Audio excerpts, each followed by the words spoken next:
प्यारे दोस्तों नमस्कार। आज हम लोग एएलपी 2025 के सिलेक्शन प्रोसेस पे एक विस्तृत चर्चा करेंगे। यह वीडियो बहुत ही ज़्यादा इम्पोर्टेंट है आपके लिए। यदि आप एएलपी 2025 में सिलेक्शन लेना चाहते हैं तो इस वीडियो को पूरा अवश्य देखें। सबसे पहले हम लोग समझते हैं कि एएलपी 2025 या एएलपी में सिलेक्शन लेने के लिए हमें कितने स्टेजेज पार करने होते हैं। तो आपको याद रखना होगा दोस्तों, इसके कुल 3 स्टेप्स होते हैं। स्टेप 1 में आपको CBT 1 क्लियर करना होगा। स्टेप 2 में आपको CBT 2 क्लियर करना होगा। स्टेप 3 में आपको CBAT, जिसको हम लोग साइको टेस्ट कहते हैं, इसको क्लियर करना होगा। अब हम लोग समझते हैं बारी बारी से प्रत्येक स्टेप के बारे में। CBT 1 में आपके टोटल 4 सब्जेक्ट पूछे जाएंगे। 4 सब्जेक्ट कौन कौन से होते हैं आपके? तो इसमें आपका मैथ होता है, साइंस होता है, रीजनिंग होता है और आपका GS होता है।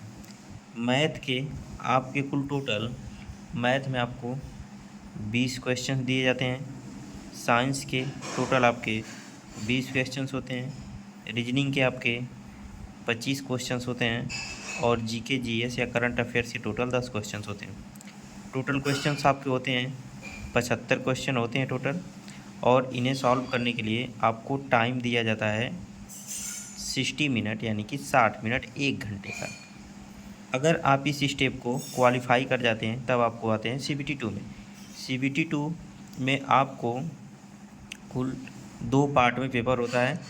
एक आपका पार्ट A होता है और एक आपका पार्ट B होता है।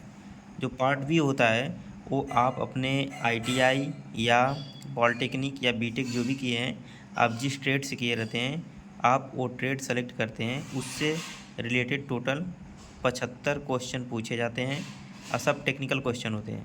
और आपको टाइम दिया जाता है 60 मिनट। यह आपको अलग से 60 मिनट टाइम दिया जाएगा 75 क्वेश्चन को सॉल्व करने के लिए, सिर्फ पार्ट B के लिए।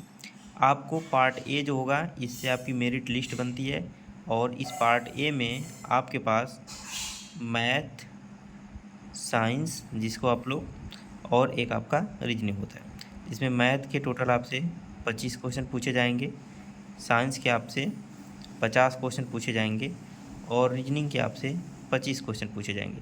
टोटल आपके 100 क्वेश्चंस होते हैं और आपको इनको सॉल्व करने के लिए 90 मिनट का टाइम दिया जाएगा।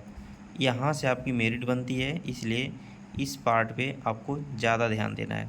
उसके बाद जब आप यहाँ से क्वालिफाई कर जाते हैं और पार्ट B क्वालिफाइंग होता है, इसमें आपको क्वालिफाई करने के लिए 33% नंबर लाना अनिवार्य होता है। अगर आप यहाँ से क्वालिफाई कर जाते हैं तो आपका पार्ट A चेक होता है और पार्ट A में जितना नंबर आप पाते हैं यह आपके मेरिट बनाने के लिए यूज किया जाता है। जब आप पार्ट A और पार्ट B दोनों को क्वालिफाई कर जाते हैं तब आपका आता है CBAT में आपसे टोटल 5 बैटरी टेस्ट पूछे जाते हैं और प्रत्येक बैटरी टेस्ट में आपको 42 टी स्कोर लाने होते हैं। अगर आप किसी भी बैटरी टेस्ट में 42 से कम टी स्कोर लाते हैं तो आप फेल कर दिए जाते हैं। और ये जो टी स्कोर आपका 42 होता है, ये टी स्कोर 5 बैटरी सेक्शन का होता है। अब पाँचों बैटरी सेक्शन के टी स्कोर का हम लोग ऐड करके 30% निकालते हैं। और जो 30% निकालने पे जितनी वैल्यू आती है उसको यहाँ जो आप पार्ट A में तो जितना नंबर पाए रहेंगे उसका हम लोग 70% करते हैं और साइको का 30% करते हैं। इस प्रकार से 100% नंबर आपका काउंट होता है और यही आपको फाइनल सिलेक्शन दिलाता है। तो इस प्रकार से दोस्तों आपको यह पूरा ही एएलपी में सिलेक्शन का प्रोसेस समझ में आ गया होगा।